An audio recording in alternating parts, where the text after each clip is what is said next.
Hi everyone, I just thought I'd make a quick video discussing the basal breaks on roses. Um, I've had problems over the years getting new basal breaks on various roses. I've tried various different things to get them to grow, and I just thought I'd share my experience really. None of it's scientific, but I've certainly found the things that I'll be discussing helpful, and it seems to have made a difference with my roses. So the first one is this rose here, which I've shown in other videos where I've pruned hard, hard back on an older rose to try and encourage younger growth, which has worked, and it has given me these basal breaks here at the bottom. There's actually four there. It's difficult to show, but there's four there. I've also used uh, alfalfa pellets to feed this rose 2 years in a row, and that seems to have helped slightly. Last year I got two new basal breaks, this year I've got four, so it does seem to be helping. I do believe from information I've read there's something called triacontanol in the alfalfa pellets, which has been shown to encourage basal breaks, and I've certainly found that it's helped with mine. So these are the alfalfa pellets that I was discussing. Just sort of scatter probably roughly that much around the plant at the usual time of feeding, sort of around March time, and water them in. They soon break down into the soil, and it does seem to have helped the roses that I've used it on. So I'll show you a couple more. This is another rose that I've used the alfalfa pellets on. Again, I've used it 2 years in a row on this one. I've also cut this one quite hard back, down to about 12 inches, I would say. But you can see if I just turn the pot, I've had a new basal break this year come here, and that's started to extend all the way up.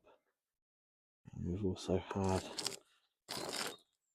another one just here coming from the above the graft point, so we know that it's the correct true to type rose.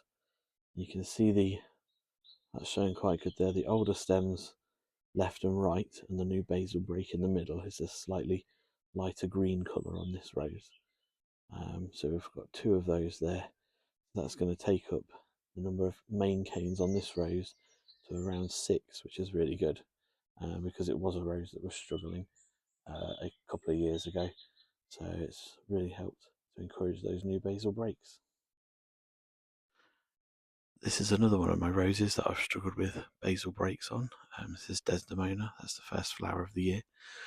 I've had this rose about 3 years and never had any new basal breaks, so I've given the alfalfa pellets 2 years in a row.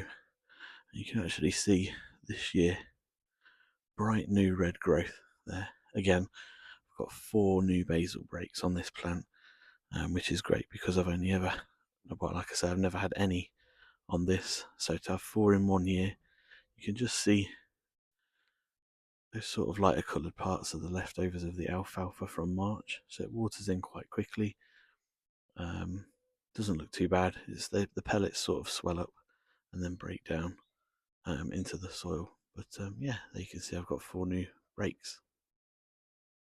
But I'll just finally show you this rose as well. This is New Dawn. It's a climbing rose. Um, this isn't necessarily new basal breaks, but it's breaks from lower down on the plant that I've had come through. Again, thanks to supposedly thanks to, or possibly thanks to the alfalfa pellets. You can see just here on the older wood, just move that, you can see the new growth breaking there from the older wood. There is actually one basal break just there, that's coming from beneath the soil.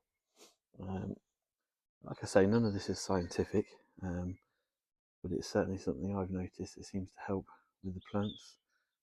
It works as a good general feed as well, the alfalfa pellets. Understand there is some evidence that the triacontanol in the pellets does help with the basal breaks.